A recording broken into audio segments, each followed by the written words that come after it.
cerita yang menggambarkan tentang bagaimana kehidupan penyihir di masa lalu. Pada umumnya, masyarakat modern menganggap jika keberadaan penyihir hanyalah sebuah mitos yang sengaja dihadirkan dalam cerita anak-anak saja. Namun siapa sangka jika di masa lalu, keberadaan penyihir benar-benar dapat mempengaruhi kehidupan sosial di masyarakat. Pada saat itu, banyak masyarakat yakin jika di antara mereka ada beberapa orang yang mampu melakukan sihir.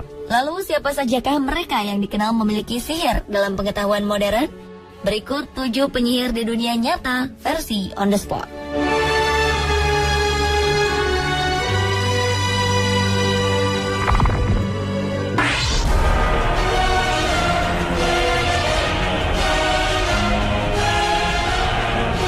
Mother Shipton dikenal sebagai seorang peramal yang mampu memperkirakan beberapa kejadian di masa yang akan datang. Namun demikian, kemampuan Mother Shipton untuk meramalkan beberapa kejadian baru diketahui pada 1641 atau 80 tahun sejak ia dikabarkan meninggal dunia. Ada beberapa ramalan Mother Shipton yang berhasil mencuri perhatian masyarakat luas. Namun yang paling mengguncang adalah ramalan tentang datangnya hari kiamat yang ditemukan pada 1862 oleh seorang penulis bernama Charles Handley. Ramalan yang memprediksi bahwa hari kiamat akan terjadi pada tahun 1881 dipublikasikan pada 1684. Di kemudian hari muncul beberapa versi ramalan palsu yang mengatasnamakan Mother Shipton. Wanita yang digambarkan sebagai sesosok wanita jelek dan menyeramkan itu dilahirkan di Knaresborough, Yorkshire pada 1488 di dalam sebuah gua yang sekarang dinamakan Mother Shipton's Cave. Nama Mother Shipton pun pernah dikaitkan dengan beberapa bencana yang terkait di Inggris Raya, Australia, hingga Amerika Utara pada abad ke-17, 18, dan 19. Mother Shipton sering menggambarkan ramalannya dalam bentuk rima, seperti sebuah puisi dalam literatur Inggris. Banyak ramalannya mengacu pada kejadian di masa depan, maupun penerjemahan terhadap berbagai fenomena yang pernah dialami masyarakat di masa ia hidup. Tetapi banyak orang tetap merasa sulit mengerti tentang maksud dari setiap ramalan asli Mother Shipton.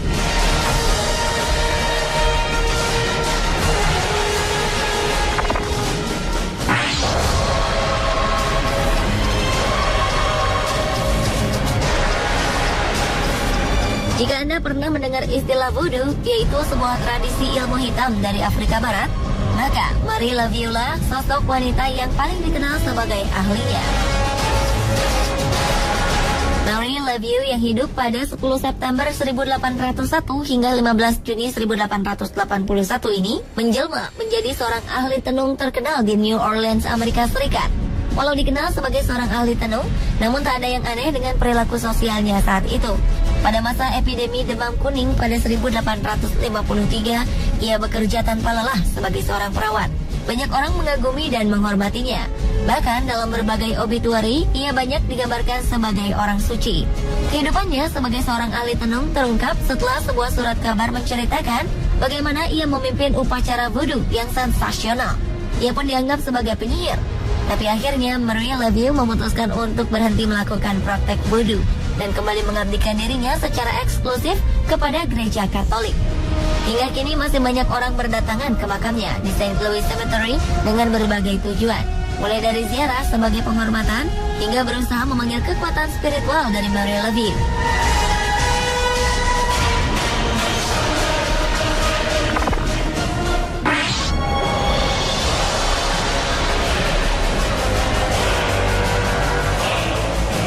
Selanjutnya adalah seorang cenayang kontemporer asal Amerika, Silver Ravenwolf.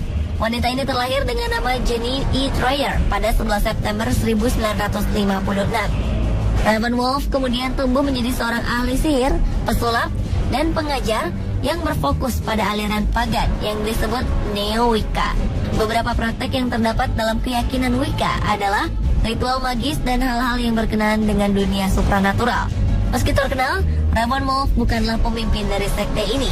Silver Ravenwolf juga bekerja sebagai penulis buku yang kebanyakan membahas tentang Wicca dan paganisme secara umum. Wicca sendiri diketahui baru muncul dan berkembang di Inggris pada paruh pertama abad ke-20. Sebagai pagan modern dan sihir agama, aliran ini kemudian mulai diperkenalkan ke publik pada 1954 oleh Gerald Gardner.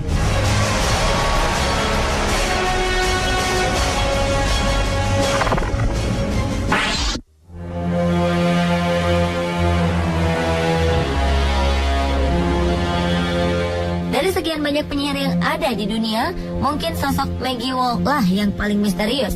Ia merupakan salah satu dari sekitar 4.000 perempuan yang dituduh sebagai penyihir di Skotlandia.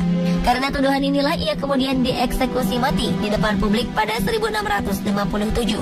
Meski demikian, masyarakat tetap mengenangnya dengan membuatkan sebuah monumen berupa tulisan namanya, serta sebuah catatan peringatan tentang seorang penyihir bernama Maggie Wall yang dibakar pada 1657. Karena sedikit sekali informasi yang menyebutkan tentang identitas Maggie Wall, maka banyak orang kemudian bertanya-tanya tentang sosoknya yang misterius, baik tentang siapa sebenarnya Maggie Wall, alasan mengapa ia dibakar hidup-hidup, serta alasan mengapa sebuah monumen khusus untuk dirinya kemudian dibangun.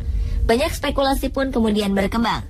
Di antaranya adalah perkiraan bahwa Maggie Wall dulunya merupakan seorang penyihir yang pernah membunuh beberapa orang di Dunning, sebuah kota kecil di Skotlandia.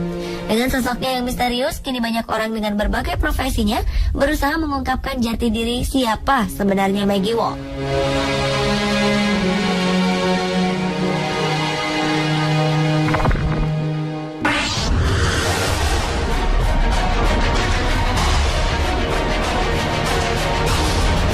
Seorang wanita dari keluarga kaya yang berasal dari Toulouse, Prancis, ia diduga memiliki kemampuan untuk melakukan sihir, hingga kemudian dihukum mati pada 1275.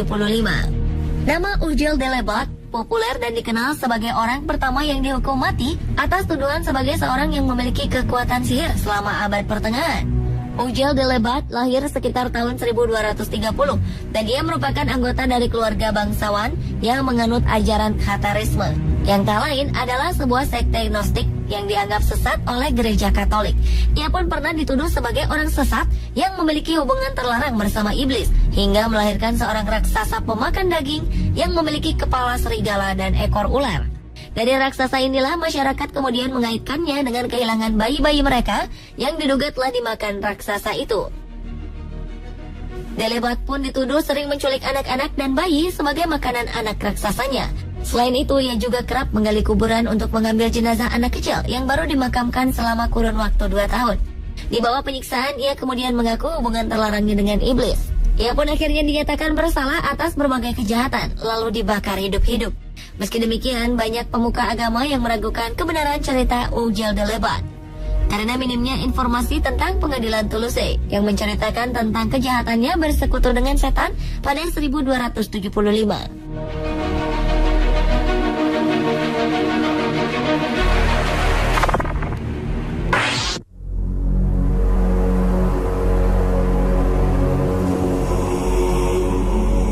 Nama Morgan Le Fay dikenal sebagai seorang penyihir hebat di dunia. Sosoknya digambarkan sebagai musuh abadi Raja Arthur, pemimpin legendaris Inggris dari awal abad ke-5 hingga akhir abad ke-6. Morgan Le Fay yang kabarnya sebenarnya masih memiliki hubungan garis keturunan dengan Raja Arthur, konon merupakan murid langsung dari penyihir hebat dan legendaris di Inggris bernama Merlin. Nama Morgan Le Fay sendiri mulai dikenal untuk pertama kali pada abad ke-12 ketika Geoffrey of Monmouth, seorang tokoh agama, menuliskan sebuah cerita yang berjudul Vita Merlini. Di dalam tulisannya disebutkan bahwa Morgan Le Fay merupakan seorang pemimpin dari 9 penyihir bersaudara dari Pulau Avalon yang pernah menolong Merlin ketika tengah berada dalam kesulitan.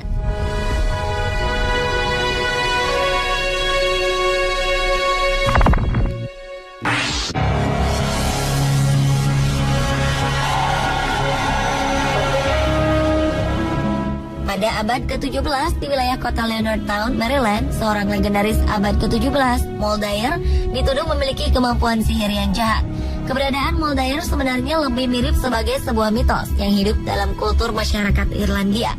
Ia digambarkan sebagai perempuan terhormat yang tinggal di Maryland untuk melarikan diri dari kehidupannya yang gelap di masa lalu. Namun sayang, kehidupan dan sikapnya yang misterius membuat penduduk Maryland merasa curiga. Moldair dianggap mengetahui berbagai rahasia kegunaan dari berbagai tumbuhan yang sebelumnya tidak diketahui oleh masyarakat di tempat itu. Atas berbagai hasutan, penduduk pun yakin jika Moldair adalah seorang penyihir jahat yang akan membawa pengaruh buruk bagi desanya. Mengetahui kecurigaan ditujukan padanya, Moldair pun pergi dari desa untuk melarikan diri. Penduduk pun lalu mengejarnya tanpa ampun. Dalam peristiwa yang terjadi pada malam hari di musim dingin ini, Moldair pun akhirnya tewas membeku akibat kedinginan.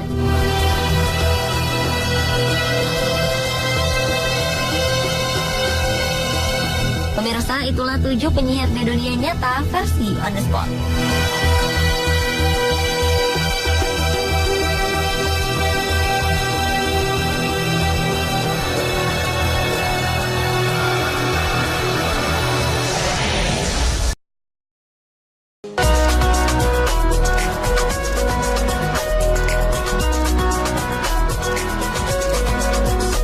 Sebagai makhluk hidup yang selalu diberkati, sudah selayaknya lah kita selalu memanjatkan doa kepada Tuhan Yang Maha Esa.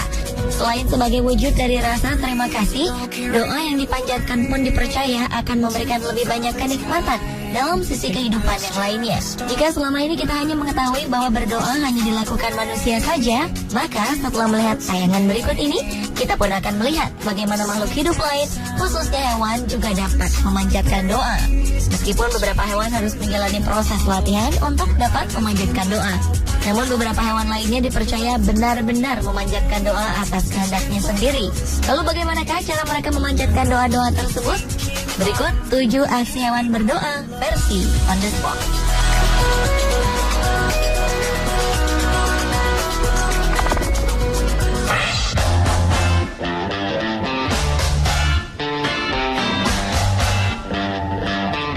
Sebuah aksi yang menggambarkan kedisiplinan 4 ekor anjing baru-baru ini muncul di situs YouTube. Dalam rekaman tersebut tampak 3 ekor anjing jenis Golden Retriever dan 1 anjing lainnya berdiri di belakang sebuah bangku. Dengan rapi, keempat anjing itu berdiri sejajar sambil menunggu sang majikan yang tengah menyiapkan makanan. Saat majikan telah siap untuk memberikan makanan, keempatnya lalu diperintahkan untuk berdoa terlebih dahulu. Dengan teratur, keempat anjing itu langsung meletakkan 2 kaki depan serta menundukkan kepala mereka untuk mendengarkan doa yang diucapkan sang majikan. Seolah tahu isi doa yang dipanjatkan, anjing-anjing lucu ini langsung memakan makanan mereka tepat saat sang pemilik mengucapkan kata amin. Keempatnya pun kemudian makan dengan lahap. Kedisiplinan anjing-anjing ini rupanya tak berhenti sampai di situ. Saat makanannya telah habis, satu persatu mereka mengembalikan mangkok yang telah kosong ke tempat yang telah ditentukan sang majikan.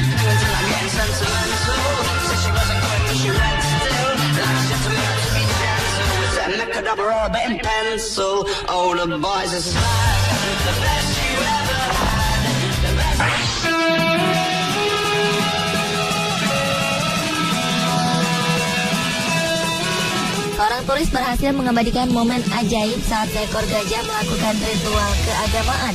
Pada peristiwa itu terlihat hewan dengan 2 lay tersebut bersujud di salah satu sisi monumen patung Buddha sambil menundukkan kepalanya. Di tempat ini gajah itu tampak menggerakkan kepala dan 2 laynya seperti gerakan saat berdoa. Meskipun diiringi oleh beberapa orang di sampingnya, tak terlihat jika gerakan yang dilakukan gajah tersebut merupakan perintah dari para pawangnya. Gajah berukuran kecil ini sepertinya sudah paham betul setiap gerakan yang akan ia lakukan. Tak berapa lama kemudian, gajah itu berdiri dan berpindah menuju ke sisi monumen yang lainnya. Saat aksi gajah selesai, gajah kemudian berlalu menuju sebuah tempat di sudut untuk melakukan ritual selanjutnya.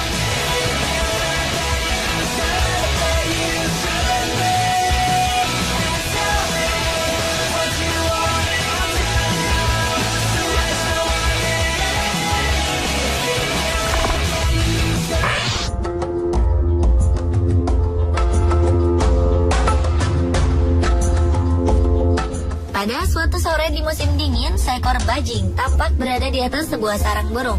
Peristiwa ini terjadi di Massachusetts, Amerika Serikat pada Januari 2012 lalu.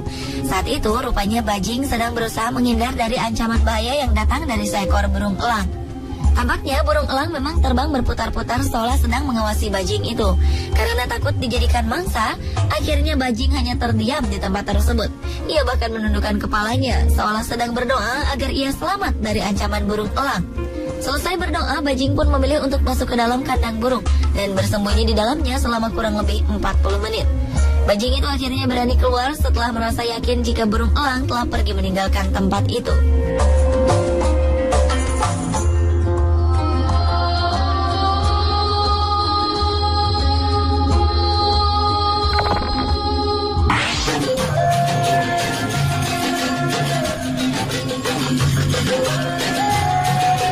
Anda boleh percaya, boleh juga tidak pada tayangan berikut ini.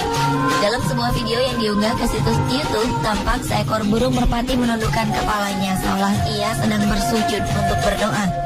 Menurut menurut keterangan yang disertakan oleh pengunggah video tersebut, peristiwa itu terjadi di halaman Masjidil Haram, tempat suci umat Islam di Mekah. Sungguh sesuatu yang ajaib, mengingat burung tersebut saat itu memang sedang menghadap ke arah Ka'bah. Seperti diketahui bahwa di lingkungan sekitar Masjidil Haram, burung merpati memang banyak kita temukan. Entah apa pastinya yang menyebabkan burung ini menundukkan kepalanya saat itu. Ia tampak tak peduli dengan kehadiran orang-orang yang lalu lalang di sekitarnya. Bahkan hingga video ini selesai, burung tersebut tetap bertahan dalam posisinya untuk terus menundukkan kepalanya.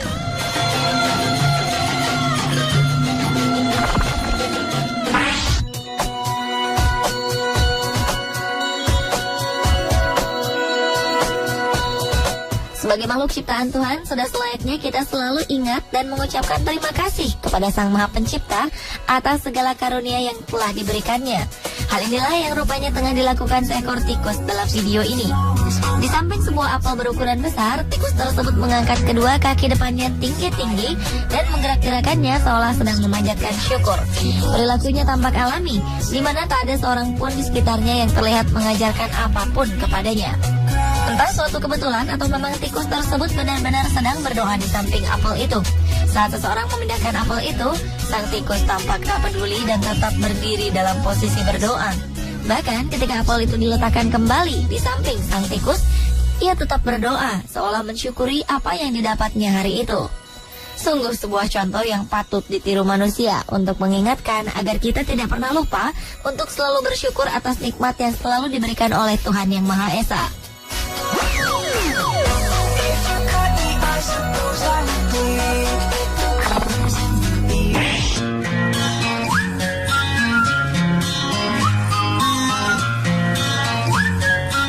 Seekor kucing tampak serius saat meminta makanan tepat di depan sebuah kulkas.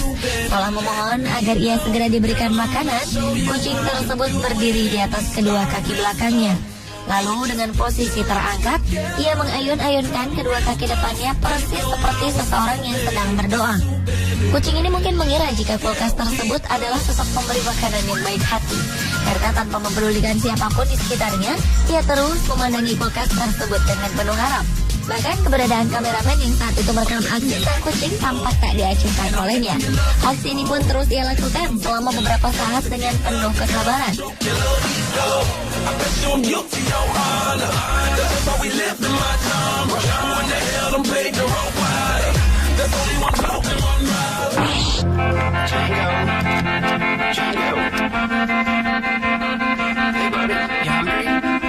Tingkah lucu seekor anjing memang tak akan pernah habis. Hal ini terlihat ketika seekor anjing hitam jenis Blue Heeler ditawari makan oleh pemiliknya. Oleh sang pemilik, anjing tersebut dipanggil dan ditawari makan. Namun sebelumnya pemilik anjing itu terlebih dahulu memintanya untuk berdoa, mensyukuri makanan yang telah disediakan. Anjing pintar ini pun menuruti perintah sang majikan. Dengan mantap, ia menaruh dua kaki depan di atas paha sang majikan, lalu menundukkan kepalanya untuk mendengarkan doa yang dipanjatkan. Seolah tahu jika doa yang dipanjatkan telah selesai, anjing ini pun segera berjalan menuju makanan yang sebelumnya memang sudah disiapkan di salah satu sudut ruangan.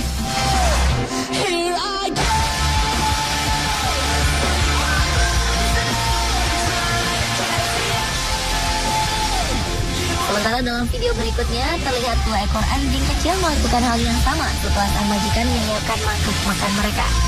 Kedua anjing tersebut berdiri untuk mendengarkan doa yang dibacakan oleh majikan mereka. Dengan khusyuk, anjing-anjing ini tampak sabar berdiri di atas kedua kakinya untuk berdoa. Dan segera setelah sang majikan mengucapkan kata amin, keduanya pun langsung menyantap makanan mereka dengan lahap.